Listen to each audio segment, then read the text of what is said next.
5ാം ക്ലാസ്സിലെ ചതുരക്കണക്കുകൾ എന്ന പാഠഭാഗത്തിലെ 119 പേജിലെ ഭാഗമാണിവിടെ കൊടുത്തിട്ടുള്ളത്.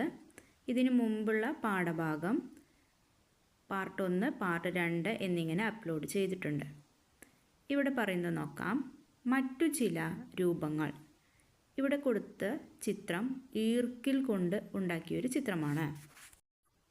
ഈർക്കിൽ കഷ്ണങ്ങൾ കൊണ്ടുണ്ടാക്കിയ ഈ രൂപത്തിന് ഇതുണ്ടാക്കാൻ എത്ര ഈർക്കിൽ വേണ്ടി വരും, എത്ര നീളത്തിലുള്ള ഈർക്കിൽ വേണമെന്നാണ് ചോദിച്ചിട്ടുള്ളത്.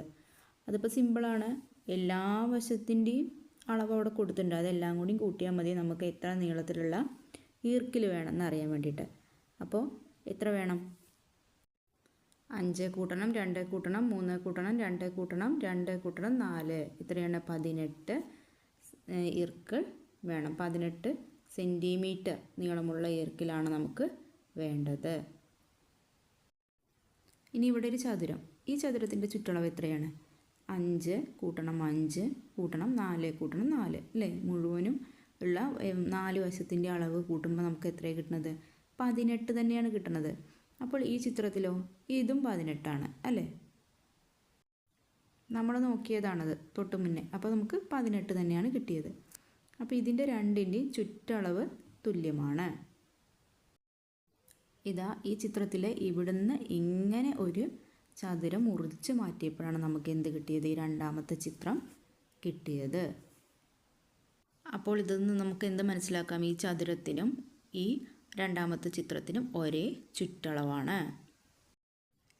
ഈ ചിത്രത്തിൻ്റെ ചുറ്റളവാണ് നമ്മളിതുവരെ കണ്ടത്. ചുറ്റളവ് കാണാൻ എല്ലാ സൈഡിലെയും അളവുകൾ നമ്മൾ കൂട്ടിയാൽ മതി.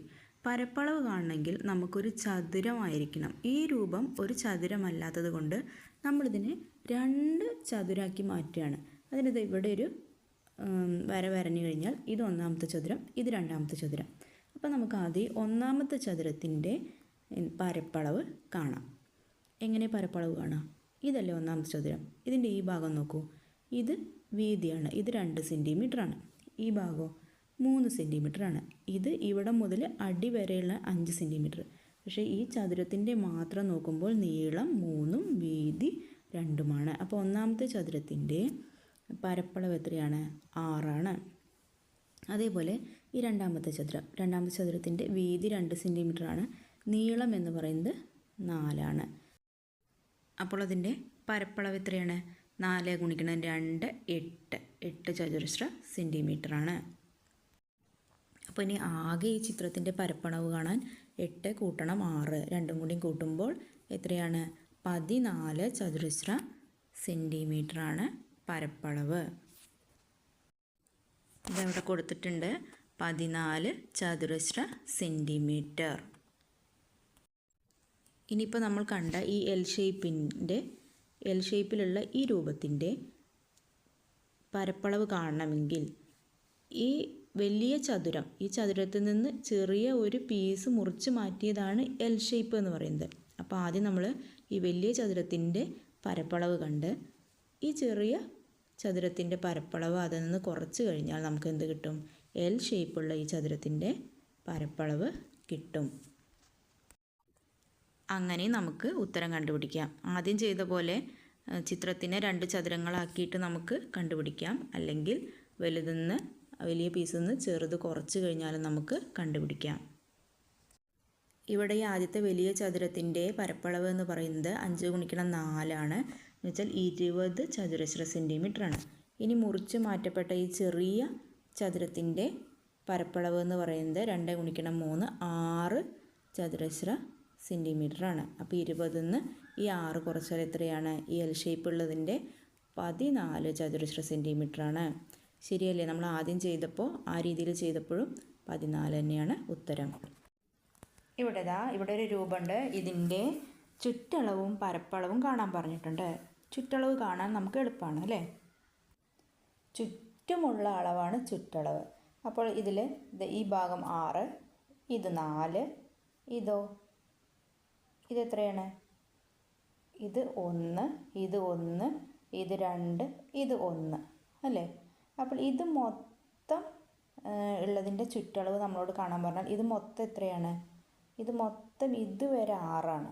അതിൽ നിന്ന് ഇവിടെ ഒന്നും കുറച്ച് കഴിഞ്ഞിട്ടുണ്ടെങ്കിൽ ബാക്കി എത്രയാണുള്ളൂ? ഇവിടെ 4ആണ് ഉള്ളത്. അതുപോലെ തന്നെ ഈ വശം ഇവിടെ മുതൽ ഇതുവരെ എത്രയാണ്? 4ആണ്. അപ്പോഴെന്താണ് ഇതിൽ ഈ ഒരു ഭാഗം എത്രയാണ്? ഇവിടെ 1ഉം ഇവിടെ 2ഉം ഉണ്ട്. 1ഉം 2ഉം 3. അപ്പോൾ ബാക്കി ഈ ഭാഗം എത്രയായിരിക്കും? 1ആയിരിക്കും അല്ലേ? മൊത്തം ഇവിടെ എത്ര വേണം? 4 വേണം. അപ്പോൾ ഈ ചെറിയ ഭാഗം എത്രയാണ്? 1. അപ്പോൾ ഇനി ചുറ്റളവ് കാണുമ്പോൾ 6 കൂട്ടണം 4 കൂട്ടണം 4 കൂട്ടണം 1 കൂട്ടണം 1 കൂട്ടണം 2 കൂട്ടണം 1 കൂട്ടണം 1 ആണ് നമ്മൾ കണ്ടുപിടിക്കേണ്ടത്. അപ്പോൾ ചുറ്റളവ് എത്രയാണ് വരിക?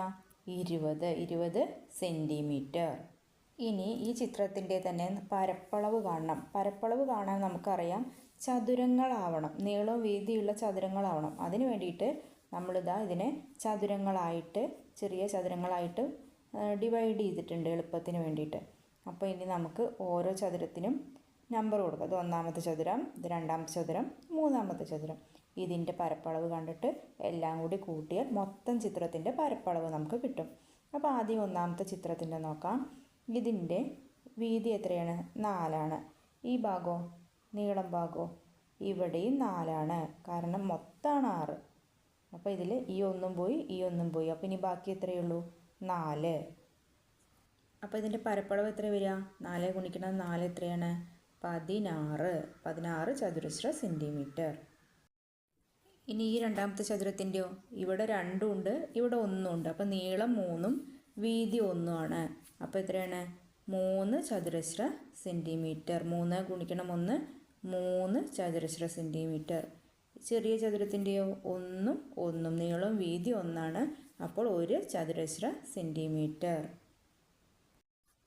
ഇനി ഈ ചിത്രത്തിൻ്റെ ആകെ പരപ്പളവ് കാണാൻ ആദ്യത്തെ ചതുരത്തിൻ്റെ 16 ചതുരശ്ര സെൻറ്റിമീറ്റർ, 2ാമത്തതിൻ്റെ 3 ചതുരശ്ര സെൻറ്റിമീറ്റർ, 3ാമത്തതിൻ്റെ 1 ചതുരശ്ര സെൻറ്റിമീറ്റർ. ഇത് 16 കൂട്ടണം 3 കൂട്ടണം 1 20 ചതുരശ്ര സെൻറ്റിമീറ്ററാണ് ഈ ചിത്രത്തിൻ്റെ ആകെ പരപ്പളവ്. അപ്പോൾ ഇത് നോട്ടിലേക്ക് എഴുതുമ്പോൾ നമുക്ക് ഇങ്ങനെ എഴുതാം. 1ാമത്തെ ചതുരം നീളം 4 വീതി 4 സെൻറ്റിമീറ്റർ, പരപ്പളവ് എത്രയാണ്? 16 ചതുരശ്ര സെൻറ്റിമീറ്റർ. 2ാമത്തെ ചതുരം നീളം 3 സെൻറ്റിമീറ്റർ വീതി 1 സെൻറ്റിമീറ്റർ, പരപ്പളവ് 3 ചതുരശ്ര സെൻറ്റിമീറ്റർ. 3ാമത്തെ ചതുരം നീളം 1 സെൻറ്റിമീറ്റർ വീതി 1 സെൻറ്റിമീറ്റർ, പരപ്പളവ് 1 ചതുരശ്ര സെൻറ്റിമീറ്റർ. ചിത്രത്തിൻ്റെ ആകെ പരപ്പളവ് എന്ന് പറയുന്നത് 16 കൂട്ടണം 3 കൂട്ടണം 1 20 ചതുരശ്ര സെൻറ്റിമീറ്റർ. ഇനി നമുക്ക് ഈ ചിത്രം നോക്കാം. ഇതിൻ്റെ നമുക്ക് ആദ്യം ചുറ്റളവ് കാണാം. ചുറ്റളവ് എന്ന് വെച്ചാൽ എന്താണ്? ചുറ്റുമുള്ള അളവ്. അപ്പോൾ ഇവിടെ എല്ലാ അളവുകളും കൊടുത്തിട്ടുണ്ട് അല്ലേ? ഇവിടെ 5 ഉണ്ട്, ഇവിടെ 4 ഉണ്ട്. അപ്പോൾ ഇതിൻ്റെ നേരെ ഓപ്പോസിറ്റ് ഇവിടെയും 4ആണ്. ഇനി മുകളിൽ നോക്കാം. ഇവിടെ എത്രയാണ്? 1 ഉണ്ട്, ഇവിടെയും 1 ഉണ്ട് അല്ലേ? 3 സൈഡ് 1ആണ്. ഇനി ഈ 2 ഭാഗത്ത് ഇവിടെ ഒരു ചെറിയ പീസ് പോയി. ഇവിടെ മൊത്തം എത്രയാണ്? 5ആണ്. അതിൽ നിന്ന് ഇത്രയും നീളമുള്ള പീസ് പോയി. അത് എത്രയാണ്? 1 സെൻറ്റിമീറ്ററാണ്. അപ്പോൾ ഈ 5ൽ നിന്ന് 1 കുറച്ചാൽ എത്രയാണ്? 4. അപ്പോൾ ഈ ഭാഗത്തും 2, ഈ ഭാഗത്തും 2, അങ്ങനെ 4 എന്ന് നമുക്ക് പറയാം. ഇനി ചുറ്റളവ് എങ്ങനെ കാണാം? 4 കൂട്ടണം 5 കൂട്ടണം 4 കൂട്ടണം 2 കൂട്ടണം 1 കൂട്ടണം 1 കൂട്ടണം 1 കൂട്ടണം 2 ആണ് ഇതിൻ്റെ ചുറ്റളവ് എന്ന് പറഞ്ഞാൽ. അപ്പോൾ ചുറ്റളവ് എത്രയാണ് വരിക? ചുറ്റളവ് 20 സെൻറ്റിമീറ്റർ ആണ് നമുക്ക് കിട്ടി. ഇപ്പോൾ നമ്മൾ ചുറ്റളവ് കണ്ടു. ഇനി നമ്മൾ ചിത്രത്തിൻ്റെ പരപ്പളവാണ് കാണാൻ പോണത്. അപ്പോൾ ഇത് ഒരു ചതുരത്തിൽ നിന്ന് ഇവിടെ ഈ ചെറിയൊരു പീസ് മുറിച്ച് മാറ്റിയതാണ് നമുക്കിവിടെ കാണാൻ കഴിയുന്നത്. അപ്പോൾ മുറിച്ച് മാറ്റി കഴിഞ്ഞിട്ടുള്ള ഈ രൂപം, ഇതിൻ്റെ പരപ്പളവാണ് നമുക്ക് കാണാനുള്ളത്. അപ്പോൾ നമ്മൾ ആദ്യം ഉണ്ടായിരുന്ന വലിയ ചതുരത്തിൻ്റെ പരപ്പളവ് നമ്മൾ കാണണം. എന്ന് വെച്ചാൽ ഇവിടെ 4ഉം വീതി 4ഉം നീളം 5ഉമായ ചതുരത്തിൻ്റെ പരപ്പളവ് നമ്മൾ കണ്ടിട്ട് അതിൽ നിന്ന് ഈ മുറിച്ച് മാറ്റിയ ചെറിയ പീസിൻ്റെ പരപ്പളവ് നമ്മൾ കുറച്ചാൽ മതി. അപ്പോൾ വലിയ ചതുരത്തിൻ്റെ പരപ്പളവ് എത്രയാണ് വരുന്നത്? 5 ഗുണിക്കണം 4 20 വന്നു. ഇനി ചെറിയ ചതുരത്തിൻ്റെയോ? ചെറിയ ചതുരത്തിൻ്റെ എല്ലാ വശവും 1 സെൻറ്റിമീറ്ററാണ്. അപ്പോൾ 1 ഗുണിക്കണം 1 എത്രയാണ്? 1 1 അതിൻ്റെ ചെറിയ ചതുരത്തിൻ്റെ പരപ്പളവ്. അപ്പോൾ 20 1 കുറച്ചാൽ ഈ ചിത്രത്തിൻ്റെ പരപ്പളവ് എത്രയാണ്? 19 ചതുരശ്ര സെൻറ്റിമീറ്ററാണ്. ഇനി നമുക്ക് ഈ ചിത്രത്തിൻ്റെ ചുറ്റളവ് നോക്കാം. ഇവിടെ നോക്കൂ, ഇവിടെ 5 ഇനി ഇവിടെ 1 അപ്പോൾ ഇവിടെ ഓപ്പോസിറ്റ് ഇവിടെ എത്രയായിരിക്കും? 1. അതേപോലെ ഇവിടെ 1 അപ്പോൾ ഈ ഗ്യാപ്പും ഇവിടെ എത്രയായിരിക്കും? 1 അല്ലേ? അപ്പോൾ ഇനി ഇത് മൊത്തം 5. അപ്പോൾ ഈ 2 ഭാഗത്തിന് നമുക്ക് കാണേണ്ടത്. അപ്പോൾ ഈ 5 ഈ ഭാഗം പോയി കഴിഞ്ഞാൽ എത്രയാണ് ബാക്കിയുള്ളത്? 4 അപ്പോൾ ഇവിടെ 2 ഇവിടെ 2 കൊടുത്താൽ 4 ആയില്ലേ? അപ്പോൾ 2 2. ഇപ്പം നമുക്ക് ഇനി ഈ ഭാഗത്തിൻ്റെയാണ് ഇനി കാണേണ്ടത് അല്ലേ? ഈ ഭാഗത്തിൻ്റെ കാണണമെങ്കിൽ ഇവിടെ മൊത്തം 5. 5-ൽ ഇവിടെ 1 സെൻറ്റിമീറ്റർ പോയി. ബാക്കി ഇവിടെ എത്ര വേണം? 4. അപ്പോൾ ഇവിടെ 4 സെൻറ്റിമീറ്ററാണിത്. ഇനി നമുക്ക് ചുറ്റളവ് നോക്കാം. 5 1 2 ഇതോ 4 1 4 2 1. ഈ സംഖ്യകളെല്ലാം കൂടി കൂട്ടിയാൽ നമുക്ക് അതിൻ്റെ ചുറ്റളവ് കിട്ടും. അങ്ങനെ ചുറ്റളവ് എന്ന് പറയുന്നത് 20 സെൻറ്റിമീറ്ററാണ് നമുക്ക് കിട്ടും. ഈ ചിത്രത്തിൻ്റെ ഇനി ഏതാണ്? പരപ്പളവ് നമുക്ക് കാണണം. പരപ്പളവ് കാണണമെങ്കിൽ നമുക്ക് ചതുരങ്ങളാക്കണം. ചതുരങ്ങളാക്കാൻ എങ്ങനെ ചതുരമാക്കാം? ഇത് 1-ാമത്തെ ചതുരം എന്ന് കൊടുക്കാം, ഇത് 2-ാമത്തെ ചതുരം എന്ന് കൊടുക്കാം. ഇനി ആദ്യത്തേതിൽ നീളം എത്രയാണ്? 5. വീതി എത്രയാണ്? 1. അപ്പോൾ 5 ഗുണിക്കണം 1 എത്രയാണ്? 5 ചതുരശ്ര സെൻറ്റിമീറ്ററാണ് 1-ാമത്തതിൻ്റെ പരപ്പളവ് എന്ന് പറയുന്നത്. അതുപോലെ 2-ാമത്തേൻ്റെ പരപ്പളവോ? നീളം നമ്മൾ കണ്ടതാണ്, 4 സെൻറ്റിമീറ്ററാണ് നീളം. വീതി എന്ന് പറയുന്നത് 1 സെൻറ്റിമീറ്ററാണ്. അപ്പോൾ അതിൻ്റെ പരപ്പളവ് എത്രയാണ്? 4 ഗുണിക്കണം 1 4 ചതുരശ്ര സെൻറ്റിമീറ്റർ. ഇനി ചിത്രത്തിൻ്റെ ആകെ പരപ്പളവ് കാണാൻ 2 പരപ്പളവും കൂടി നമ്മൾ കൂട്ടണം. അപ്പോൾ എങ്ങനെ എഴുതാം? ആദ്യത്തെ ചതുരത്തിൻ്റെ പരപ്പളവ് 5 ഗുണിക്കണം 1 സമം 5 ചതുരശ്ര സെൻറ്റിമീറ്റർ. 2-ാമത്തെ ചതുരത്തിൻ്റെ പരപ്പളവ് 4 ഗുണിക്കണം 1 സമം 4 ചതുരശ്ര സെൻറ്റിമീറ്റർ. അപ്പോൾ ചിത്രത്തിൻ്റെ ആകെ പരപ്പളവ് എത്രയാണ്? 5 കൂട്ടണം 4 സമം 9 ചതുരശ്ര സെൻറ്റിമീറ്ററാണ് ചിത്രത്തിൻ്റെ ആകെ പരപ്പളവ് എന്ന് പറയുന്നത്. ഇനി അടുത്തത് ഇവിടെ ഈ എന്ന രൂപം ഇവിടെ കാണുന്നുണ്ട്. അപ്പോൾ ഇതിൻ്റെ നമ്മൾ എന്ത് കാണണം? ചുറ്റളവും പരപ്പളവും കാണണം. ചുറ്റളവ് ചുറ്റുമുള്ള അളവാണ്. അപ്പോൾ എല്ലാ അളവുകളും അവിടെ ഉണ്ടോ നോക്കുക, എന്നിട്ട് വേണം നമ്മൾ ചുറ്റളവ് കാണാൻ വേണ്ടിയിട്ട്. അപ്പോൾ നിങ്ങൾക്ക് മനസ്സിലാവാൻ വേണ്ടിയിട്ട് ആ ചിത്രം ഇവിടെ കൊടുത്തിട്ടുണ്ട്, അളവുകളൊന്നും ഇല്ലാതെ. ഇനി ഓരോ അളവുകളും ഇതിൽ നോക്കിയിട്ട് നമുക്ക് ഓരോ അളവുകളും ഇവിടെ പറഞ്ഞു നോക്കാം. എല്ലാ അളവുകളും തന്നിട്ടുണ്ട്. ഇതിൽ കൊടുക്കാത്തൊരളവ് എന്ന് പറയുന്നത് ഈ 2 അളവുകളാണ് ഇവിടെ കൊടുക്കാത്തതുള്ളൂ. ബാക്കി എല്ലാ ചുറ്റുമുള്ള അളവുകൾ നമ്മൾ നോക്കുമ്പോൾ എല്ലാ അളവുകളും ഇവിടെ കൊടുത്തിട്ടുണ്ട്. അപ്പോൾ അത് എങ്ങനെ കണ്ടുപിടിക്കാമെന്ന് നമുക്ക് നോക്കാം. ഇവിടെ മൊത്തം എത്രയാണ്? 5 സെൻറ്റിമീറ്ററാണ്. അതിൽ ഇത്രയും ഭാഗം നമുക്കറിയാം 1. അതേപോലെ ഇത്രയും ഭാഗവും 1, ഈ ഭാഗവും 1. അങ്ങനെ 3 കുറച്ച് കഴിഞ്ഞാൽ ബാക്കി എത്രയുള്ളത്? 2 അപ്പോൾ ഇവിടെ 1 ഇവിടെയും 1. അപ്പോൾ ആ 2 സൈഡിൽ എത്രയാണ്? 1. അപ്പോൾ ഇതിൻ്റെ അളവ് നമുക്ക് കിട്ടി 1 സെൻറ്റിമീറ്ററാണ്. ഇനി അതുപോലെ തന്നെ ബാക്കി കൊടുത്ത അളവുകൾ നമുക്ക് എഴുതി നോക്കാം. ഇവിടെ 5, ഇവിടെ 4, ഇവിടെ 3, പിന്നെയോ ഏറ്റവും മുകളിൽ 5. ഈ ഭാഗത്ത് അപ്പോൾ എത്ര വരിക? ഇവിടെ 4, അതേ അളവ് തന്നെയാണ് മുകളിലും 4. അതുപോലെ തന്നെ ഈ സൈഡിൽ 3, മുകളിൽ 3 അല്ലേ? അപ്പോൾ ഇവിടെയും 3. ഇപ്പോൾ നമുക്ക് എല്ലാ അളവുകളും കിട്ടിയിട്ടുണ്ട്. ഇനി എല്ലാതും കൂടി കൂട്ടിയാൽ നമുക്ക് ചുറ്റളവായി.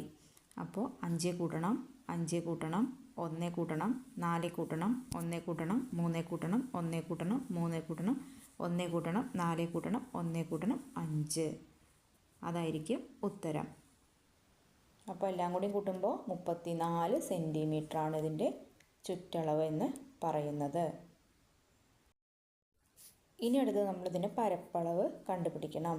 പരപ്പളവ് എന്ന് കേട്ടിട്ടുണ്ടെങ്കിൽ നമ്മുടെ മനസ്സിലേക്ക് എന്ത് വരണം? നീളവും വീതിയും തമ്മിൽ ഗുണിക്കണം. അപ്പോൾ അതിൽ ചതുരമായിരിക്കണം. ഇത് ചതുരമല്ലല്ലോ. ഏത് ചിത്രം കിട്ടിയാലും അതിനെ നമ്മൾ ചതുരമാക്കിയാലാണ് നമുക്കതിൻ്റെ പരപ്പളവ് കാണാൻ പറ്റുള്ളൂ. അങ്ങനെയാണെങ്കിൽ ഇതിനെ നമുക്ക് എങ്ങനെ വേണമെങ്കിൽ ചതുരാക്കാം. നമ്മുടെ ഇഷ്ടമനുസരിച്ച് നമുക്ക് ചതുരാക്കാം. അപ്പോൾ നമുക്കൊന്ന് ചതുരമാക്കി നോക്കാം. ഇപ്പോൾ ഇതാ ഇങ്ങനെ ഒരു വര വരഞ്ഞ് ഞാൻ ഈ ചിത്രത്തിനെ 4 ചതുരങ്ങളാക്കിയിട്ടുണ്ട്. ഇത് 1, ഇത് 2, ഇത് 3, ഇത് 4. ഇങ്ങനെ 4 ചതുരമാണ് ആക്കിയിട്ടുള്ളത്. ഇനി ഒന്നാമത്തെ ചതുരത്തിൻ്റെ പരപ്പളവ് നമുക്ക് കാണാം. അപ്പോൾ നമ്മൾക്കറിയാം ഇത് എത്രയാണ്? ഈ നീളം എന്ന് പറയുന്നത് 5 സെൻറ്റിമീറ്റർ ആണ്. വീതി എന്ന് പറയുന്നത് എത്രയാണ്? വീതി എങ്ങനെ കാണാം? ഇവിടെ മൊത്തം 5 സെൻറ്റിമീറ്റർ ആണ് അല്ലേ? ഇവിടെയോ? ഇവിടെ 4 ആണ്. അപ്പോൾ ഈ 5ൽ നിന്ന് ഈ 4 കുറച്ചാൽ ഈ ഭാഗത്ത് എത്ര ഉണ്ടാവുക? 1 സെൻറ്റിമീറ്റർ. അപ്പോൾ നീളം 5ഉം വീതി 1ഉം. പരപ്പളവ് എത്രയാണ്? 5 ഗുണിക്കണം 1, 5 ചതുരശ്ര സെൻറ്റിമീറ്റർ ആണ് ഒന്നാമത്തതിൻ്റെ പരപ്പളവ് എന്ന് പറയുന്നത്. അടുത്തത് രണ്ടാമത്തെ ചതുരത്തിൻ്റെ പരപ്പളവ്. അതാണ് നമ്മൾ കാണാൻ പോകുന്നത്. അതിന് നമുക്കറിയാം ഇവിടുന്ന് ഇങ്ങോട്ട് എത്രയായിരിക്കും? 4 ആയിരിക്കും. ഇവിടെ 1ഉം ഇവിടെ 4ഉം. അങ്ങനെയാണ് മൊത്തം ഇവിടെ 5 കിട്ടിയത്. പിന്നെ വീതി എന്ന് പറയുന്നത് 1ഉമാണ്. അപ്പോൾ 4 × 1, 4 ഗുണിക്കണം 1, 4 ചതുരശ്ര സെൻറ്റിമീറ്ററാണ് രണ്ടാമത്തെ ചതുരത്തിൻ്റെ പരപ്പളവ്. ഇനി മൂന്നാമത്തെ ചതുരം നോക്കാം. മൂന്നാമത്തെ ചതുരത്തിൽ ഇവിടെ കൊടുത്തിട്ടുണ്ട് 1 സെൻറ്റിമീറ്ററും വീതി എന്ന് കൊടുത്തിട്ടുണ്ട്, 3 സെൻറ്റിമീറ്റർ നീളം എന്ന് കൊടുത്തിട്ടുണ്ട്. അപ്പോൾ എത്രയാണ് പരപ്പളവ്? 3 ഗുണിക്കണം 1, 3 ചതുരശ്ര സെൻറ്റിമീറ്റർ. അടുത്തത് വീണ്ടും ഇവിടെ എത്രയാണ്? 4ഉമാണ് 1ഉമാണ്. നീളം 4ഉം വീതി 1ഉമാണ്. അപ്പോൾ എത്ര ചതുരശ്ര സെൻറ്റിമീറ്റർ ആണ്? 4 ഗുണിക്കണം 1, 4 ചതുരശ്ര സെൻറ്റിമീറ്റർ. ഇനി നമ്മൾ എഴുതുമ്പോൾ ചിത്രത്തിൻ്റെ ആകെ പരപ്പളവ് കാണാൻ ഇത് എല്ലാം കൂടി കൂട്ടുമ്പോൾ അവസാനം ആകെ പരപ്പളവ് എത്ര കിട്ടുക? 16 ചതുരശ്ര സെൻറ്റിമീറ്റർ എന്നിങ്ങനെ എഴുതാം. ഇനി ഈ ചിത്രത്തിൻ്റെ ചുറ്റളവ് എത്രയാണെന്ന് നോക്കാം. ഇവിടെ എല്ലാ വശങ്ങളും ഇവിടെ ഇത് 2ആണ്. അപ്പോൾ ഇതിൻ്റെ ഓപ്പോസിറ്റ് ഇവിടെയും 2 ആയിരിക്കും. പിന്നെ അതുപോലെ ഇത് 2ആണ്. അപ്പോൾ ഇതിൻ്റെ ഓപ്പോസിറ്റ് ഇവിടെ എത്രയാണ്? 2 ആണ്. പിന്നെ ഇത് 2 ആണെങ്കിൽ ഓപ്പോസിറ്റ് ഇവിടെ 2 ആണ്. ഇത് 2 ആണെങ്കിൽ ഓപ്പോസിറ്റ് ഇവിടെയും 2 ആണ്. അപ്പോൾ ഇതിൻ്റെ ആകെ ചുറ്റളവ് നമുക്ക് നോക്കാം. എല്ലാതും കൂടി നമുക്ക് ആഡ് ചെയ്യാം. ഇതിൻ്റെ ചുറ്റളവ് കാണാൻ ആകെ എത്ര 2കളുണ്ട് എന്ന് നോക്കണം. 2കൾ എത്ര എണ്ണമാണുള്ളത്? 12 2കളാണുള്ളത്. 12 ഗുണിക്കണം 2 എത്രയാണ്? 24 ചതുരശ്ര സെൻറ്റിമീറ്റർ. സംശയമുള്ളവർ ചുറ്റുമുള്ള അളവ് ചുറ്റളവാണ്. അപ്പോൾ ചുറ്റുമുള്ള ആ 2കളെല്ലാം കൂടി 2 കൂട്ടണം 2 കൂട്ടണം 2 കൂട്ടണം അങ്ങനെ കൂട്ടിയാൽ 24 കിട്ടും. എളുപ്പത്തിനാണ് എത്ര 2 ഉണ്ട് നോക്കിയിട്ട് 12 എണ്ണമാണ്. അപ്പോൾ 12 × 2 24. ഇനി സംശയമുള്ളവർ മുഴുവനും ഇരുന്ന് കൂട്ടിയാലും ഉത്തരം 24 സെൻറ്റിമീറ്റർ എന്നാണ്. ഇനി നമുക്ക് ഈ ചിത്രത്തിൻ്റെ പരപ്പളവാണ് കാണാനുള്ളത്. പരപ്പളവ് കാണാൻ എന്താ നമ്മൾ ചെയ്യേണ്ടത്? തന്നിരിക്കുന്ന ചിത്രത്തിനെ നമ്മൾ ചതുരാക്കണം. നീളവും വീതിയുള്ള ചതുരങ്ങളാണെങ്കിലാണ് നമുക്ക് പരപ്പളവ് കാണാൻ സാധിക്കുള്ളൂ. അപ്പോൾ നമ്മൾ ഇതെങ്ങനെ ചതുരാക്കുകയാണ്. ഇപ്പം എല്ലാം 2 സെൻറ്റിമീറ്റർ വീതം വശമുള്ള ചതുരങ്ങളാണ്. എത്ര ചതുരങ്ങൾ കിട്ടിയിട്ടുണ്ട്? നമുക്ക് 5 ചതുരങ്ങളാണ് കിട്ടിയിട്ടുള്ളത്. അപ്പോൾ ഓരോ ചതുരത്തിൻ്റെയും ഇപ്പം ഈ ചതുരത്തിൻ്റെ പരപ്പളവ് എത്രയാണ്? 2 ഗുണിക്കണം 2 4 ചതുരശ്ര സെൻറ്റിമീറ്റർ. ഇതിൻ്റെയോ? ഇതും 4 ചതുരശ്ര സെൻറ്റിമീറ്റർ. ഇതും 4, ഇതും 4, ഇതും 4. അങ്ങനെ 5 ചതുരവും 4ആണ്. അപ്പോൾ ഇനി അതിൻ്റെ പരപ്പളവ് കാണാൻ എല്ലാതും കൂടി കൂട്ടിയാൽ മതി. അപ്പോൾ 4 കൂട്ടണം 4 കൂട്ടണം 4 കൂട്ടണം 4 കൂട്ടണം 4. അപ്പോൾ എത്ര കിട്ടുക? 20 ചതുരശ്ര സെൻറ്റിമീറ്ററാണ് ചിത്രത്തിൻ്റെ പരപ്പളവ്. അപ്പോൾ ചുറ്റളവ് 24 സെൻറ്റിമീറ്റർ എന്ന് കിട്ടി. അതുപോലെ തന്നെ ചിത്രത്തിൻ്റെ ആകെ പരപ്പളവ് ഓരോ ചെറിയ ചതുരത്തിൻ്റെയും 4 സെൻറ്റിമീറ്ററാണ്. അങ്ങനെ 4 കൂട്ടണം 4 കൂട്ടണം 4 കൂട്ടണം 4 കൂട്ടണം 4 എത്രയാണ്? 20 ചതുരശ്ര സെൻറ്റിമീറ്ററാണ് ചിത്രത്തിൻ്റെ ആകെ പരപ്പളവ്.